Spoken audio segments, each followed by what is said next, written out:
میرے ڈویژن ضلع اور تحصیل کے جملہ عہدیداران اور میرے ملازمین ساتھیوں، السلام علیکم۔ میں اس پلیٹ فارم سے بنارس خان جدون صاحب کو اور ان کی ٹیم کو مبارکباد دیتا ہوں کہ انہوں نے ملازمین کی آواز بن کر ایبٹ آباد میں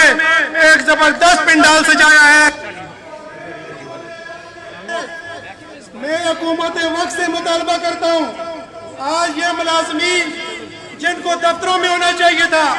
جن کو اپنی ڈیوٹی پہ ہونا چاہیے تھا، اس نااہل،